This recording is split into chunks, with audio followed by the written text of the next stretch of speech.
Britain plans to boost investments in renewable and climate change projects in Nigeria and will provide £10 million of support.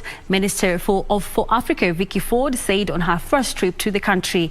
Power demand in Nigeria vastly outstrips supply, where millions of Nigerians must either go without or rely on expensive generators. Let's take a look at that story from the African continent and more.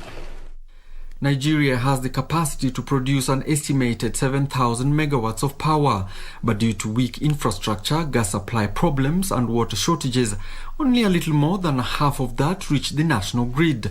Ford said the financing invested alongside Nigerian credit guarantee firm InfraCredit will help mobilize domestic pension and insurance investments and reduce the risk for projects targeting off-grid and low-carbon ventures.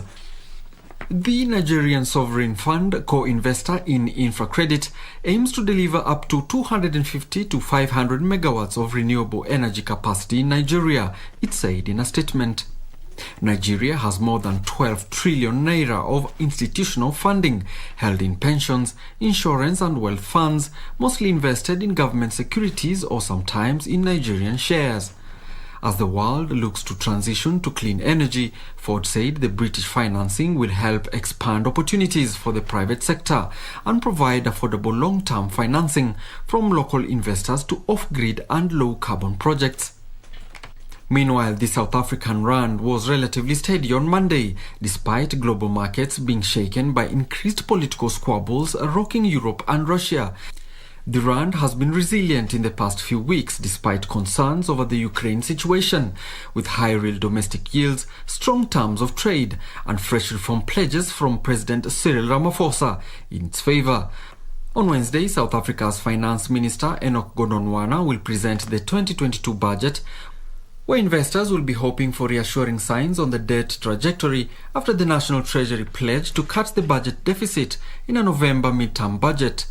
Finally, First Abu Dhabi Bank has made an offer to buy a controlling stake in Egypt's biggest investment bank, EFG Hermes, that values the North African lender at 18.5 billion Egyptian pounds, the two banks said. If successful, the deal will give the UAE's biggest lender access to the Egyptian investment bank's strong franchise in the Middle East and North Africa region. It will also be FAB's second major transaction in Egypt after it bought the Egyptian business of Lebanon's bank Audi last year.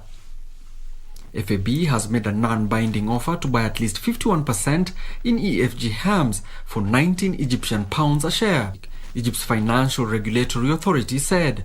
A spokeswoman for EFG Hermes said she could not say more beyond what was in the stock exchange disclosure. FAB said in a separate statement it believes that the non-binding offer represents an attractive liquidity event and a compelling value proposition for EFG Hermes shareholders.